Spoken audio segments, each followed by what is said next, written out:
4 बजे की तमाम बड़ी खबरों के साथ मैं हूं स्वाति रायना।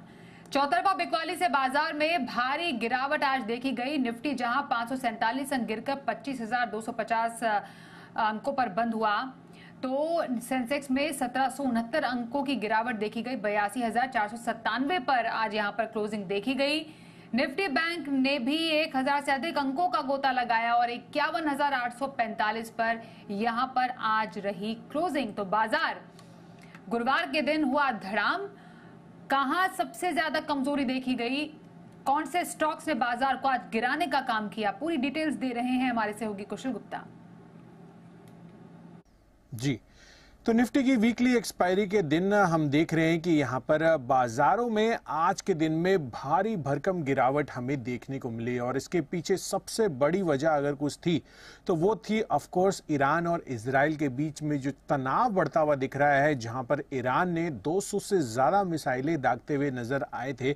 उस कारण से जो जियोपॉलिटिकल टेंशन है वो क्लियरली यहां पर आज मार्केट में रिफ्लेक्ट होता हुआ नजर आया और केवल ये ही वजह नहीं थी। इनफैक्ट अगर आप देखेंगे तो यहां पर सेबी की तरफ से जो एफएनओ नियमों में बदलाव किया गया है और आगे चलकर जो इंप्लीमेंट होते हुए दिखेंगे, उस कारण से भी जो इन्वेस्टर सेंटिमेंट है वो गिरावट की तरफ ज्यादा रुझान अपना बनाता हुआ नजर आया। तो खरीदारी का मोमेंटम बिल्कुल भी नहीं था। इनफैक्ट काफी सारे ऐसे स्पेसेस थे जहां पर आपको भारी बिकवाली आज देखने को मिली। यही नहीं, चाइना एज ए मार्केट भी काफी लोगों को अब पसंद आ रहा है। चाहे आप एफआईआईज की भी बात करें तो वहां पर उनको वैल्यूएशंस रिलेटिवली अट्रैक्टिव लगती हुई नजर आ रही है, जिस तरह से स्टिमुलस पैकेज उन्होंने जो है बताते हुए नजर आए थे। तो ऑफ कोर्स यहां पर अल्टरनेटिव मार्केट की प्रेजेंस होने के वजह से यहां पर इन्वेस्टर सेंटिमेंट हमारे यहां पर थोड़ा और बिगड़ता हुआ नजर आया।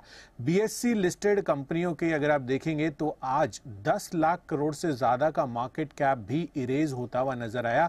तो काफी बड़ी गिरावट आई थी, जिसमें निफ्टी में करीबन 500 अंकों से ज्यादा की इंट्राडे फॉल थी। साथ ही बैंक निफ्टी 1000 अंकों से ज्यादा आज के दिन में ही लुढ़कता हुआ नजर आया। छोटे मझौले जो इंडाइसेस थे वहां पर भी ऑलमोस्ट 2% से ज्यादा की गिरावट आपको इंट्राडे में देखने को मिली थी और विक्स भी 10% से ज्यादा शूट अप होते हुए नजर आ रहे थे। तो ऑफ कोर्स काफी सारे फैक्टर्स जो थे वो इम्पैक्ट करते हुए दिखे हमारे बाजारों को।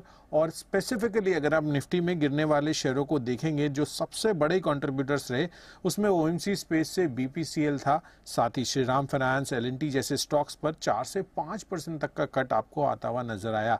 बट एकमात्र मेटल स्पेस ऐसा था जो थोड़ा बहुत परफॉर्म करता हुआ नजर आ रहा था। इनफैक्ट जेएसडब्ल्यू स्टील हरे निशान में बंद होने में सफल होता हुआ दिखा था, जिस तरह से यहां पर तेजी का थोड़ा बहुत रुझान आपको देखने को मिला। रियल एस्टेट स्पेस, अगर आप गिरावट की स्पेसेस में बात करेंगे तो यहां पर सबसे ज्यादा फॉल आज के दिन में आती हुई दिखी, जिसमें Phoenix mills, Godrej properties, DLF जैसे स्टॉक्स शामिल थे।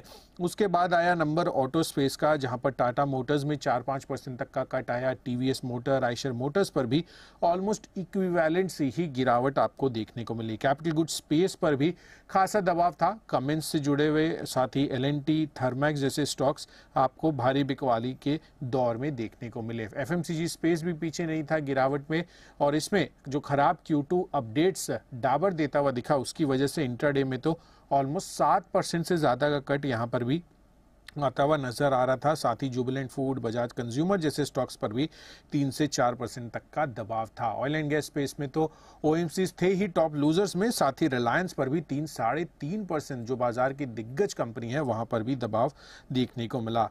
पीएसयू कंपनियों में specifically oil India, PFC, REC जैसे स्टॉक्स पर भी खासा दबाव था। तो दबाव मेजॉरिटी ऑफ द सेक्टर्स और स्पेसेस में था, लेकिन कुछ स्टॉक्स एंड न्यूज भी में भी थे जहां पर केआरएन हीट एक्सचेंजेस जो लिस्टिंग हुई थी, साथ ही ITD cementation, transformers and rectifiers, ये कुछ एक स्टॉक्स थे जो ऑर्डर विंस पर आज भी चलते हुए नजर आए। बट ओवरऑल अगर आप मार्केट की ब्रेड्थ देखेंगे, एडवांस डिक्लाइन रेशियो देखेंगे, तो वो क्लियर कट बियर्स के फेवर में था। और यहां पर बाजार का जो सेंटिमेंट अभी बनता हुआ दिख रहा है वो तो गिरावट का ही है। देखना होगा कि किस तरह से जियोपॉलिटिकल जो टेंशन्स हैं वो आगे चलकर अनफोल्ड होती हुई दिखती है। बट आज के दिन में